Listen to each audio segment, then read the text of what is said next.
पहाड़ों की छाया में बसा था एक छोटा सा राज्य। इस राज्य में राजा विक्रमादित्य राज करते थे।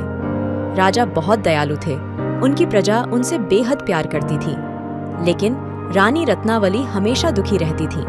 उनके पास सब कुछ था, धन दौलत, शान शौकत, प्यार करने वाला राजा। फिर भी उनके चेहरे पर मुस्कान नहीं आती थी। एक दिन राजा विक्रमादित्य ने रानी रत्नावली से पूछा, रानी, आपको क्या कमी है? आप हमेशा उदास क्यों रहती हैं? रानी रत्नावली ने धीमी आवाज में कहा, राजा, मुझे लगता है कि मेरी जिंदगी बहुत साधारण है, इसमें कोई जादू नहीं है। राजा विक्रमादित्य रानी की बात सुनकर सोच में पड़ गए। उन्हें समझ आ गया कि रानी को जादू से इतना लगाव क्यों है। उन्होंने अपने सबसे भरोसेमंद मंत्री विष्णुगुप्त को बुलाया और कहा, विष्णुगुप्त, रानी को खुश करने के लिए मुझे जादू लाना है। ऐसी कोई चीज ढूंढो जो रानी को जादू की दुनिया दिखा सके। विष्णुगुप्त दूर दराज के जंगलों और पहाड़ों में घूमते रहे। कई दिनों की खोज के बाद उन्हें एक गुफा मिली। गुफा के अंदर एक बूढ़ी दासी बैठी हुई थी। विष्णुगुप्त ने दासी को राजा विक्रमादित्य और रानी रत्नावली की कहानी सुनाई।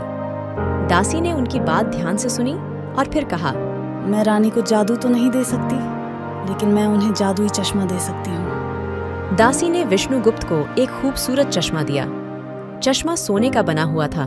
उसके शीशे इंद्रधनुषी रंगों से चमक रहे थे। विष्णुगुप्त चश्मा लेकर राजा के पास लौट आए। राजा ने वह चश्मा रानी रत्नावली को दे दिया। रानी ने चश्मा पहना और चारों तरफ देखने लगी। उन्हें अचानजा नजारा दिखाई दिया। पेड़ पौधे चमक रहे थे, फूल गा रहे थे, तितलियां इंद्रधनुषी रंगों में उड़ रही थीं। हर चीज जादुई लग रही थी। रानी रत्नावली खुशी से झूम उठी। उन्हें लगा कि उन्हें जादू की दुनिया मिल गई है। वह हर रोज चश्मा पहनकर इस जादुई दुनिया का आनंद लेने लगी। कुछ दिनों बाद राजा विक्रमादित्य ने रानी से पूछा, रानी, आप चश्मा उतार कर भी तो दुनिया को देख सकती हैं, फिर आप उसे हर वक्त क्यों पहने रखती हैं? रानी रत्नावली ने चश्मा उतार कर देखा। दुनिया पहले जैसी ही थी। पेड़ पौधे हरे थे, फूल खिल रहे थे, तितलियां उड़ रही थीं।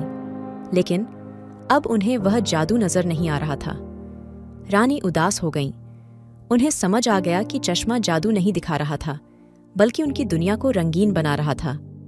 उन्होंने चश्मा उतार दिया और अपने आसपास की खूबसूरती को देखने लगीं। उन्होंने देखा कि राजा उनकी तरफ प्यार से देख रहे हैं। उनकी प्रजा खुश है, उनका राज्य शानदार है।